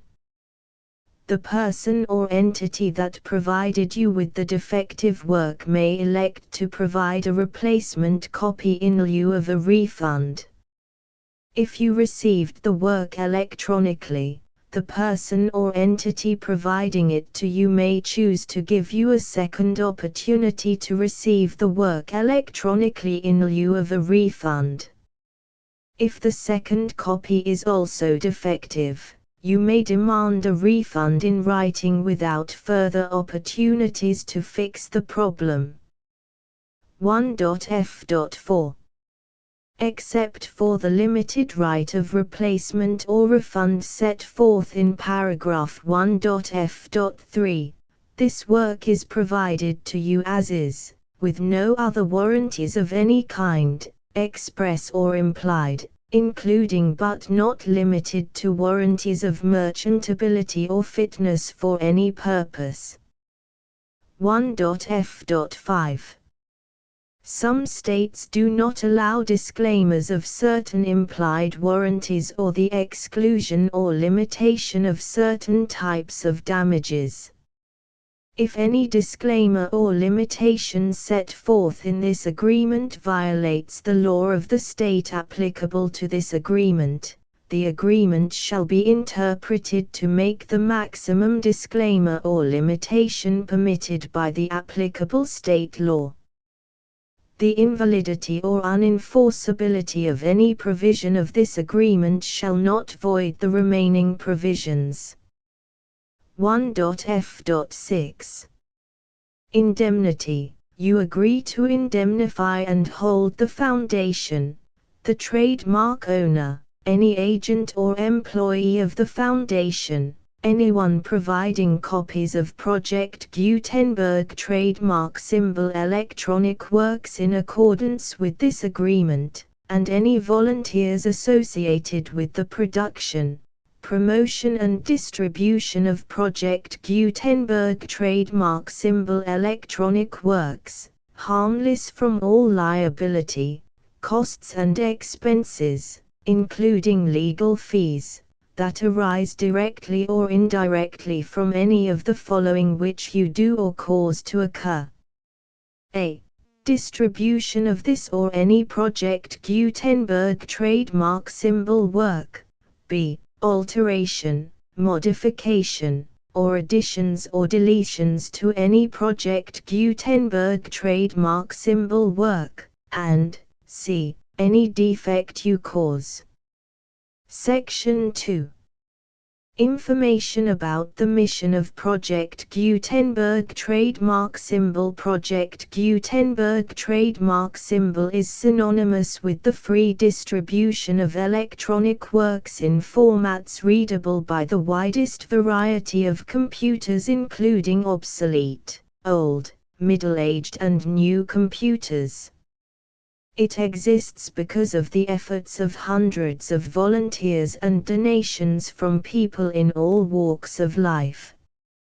Volunteers and financial support to provide volunteers with the assistance they need are critical to reaching Project Gutenberg trademark symbol's goals and ensuring that the Project Gutenberg trademark symbol collection will remain freely available for generations to come.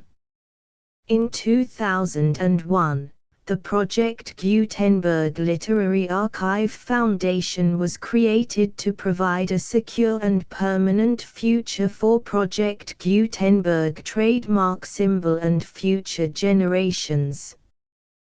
To learn more about the Project Gutenberg Literary Archive Foundation and how your efforts and donations can help, see sections 3 and 4 and the Foundation information page at www.gutenberg.org. Section 3. Information about the Project Gutenberg Literary Archive Foundation. The Project Gutenberg Literary Archive Foundation is a non-profit 501(c)(3) educational corporation organized under the laws of the state of Mississippi and granted tax-exempt status by the Internal Revenue Service. The Foundation's IN or Federal Tax Identification Number is 64-6221541. Contributions to the Project Gutenberg Literary Archive Foundation are tax-deductible to the full extent permitted by U.S. federal laws and your state's laws. The Foundation's business office is located at 809 North 1500 West, Salt Lake City, UT 84116, 801-596-1887. Email contact links and up-to-date contact information can be found at the Foundation's website and official page at www.gutenberg.org/contact section 4. Information about donations to the Project Gutenberg Literary Archive Foundation. Project Gutenberg trademark symbol depends upon and cannot survive without widespread public support and donations to carry out its mission of increasing the number of public domain and licensed works that can be freely distributed in machine-readable form accessible by the widest array of equipment, including outdated equipment. Many small donations, $1 to $5,000, are particularly important to maintaining tax-exempt status with the IRS. The Foundation is committed to complying with the laws regulating charities and charitable donations in all 50 states of the United States. Compliance requirements are not uniform and it takes a considerable effort, much paperwork and many fees to meet and keep up with these requirements. We do not solicit donations in locations where we have not received written confirmation of compliance. To send donations or determine the status of compliance for any particular state, visit www.gutenberg.org/donate. While we cannot and do not solicit contributions from states where we have not met the solicitation requirements, we know of no prohibition against accepting unsolicited donations from donors in such states who approach us with offers to donate. International donations are gratefully accepted, but we cannot make any statements concerning tax treatment of donations received from outside the United States. U.S. laws alone swamp our small staff.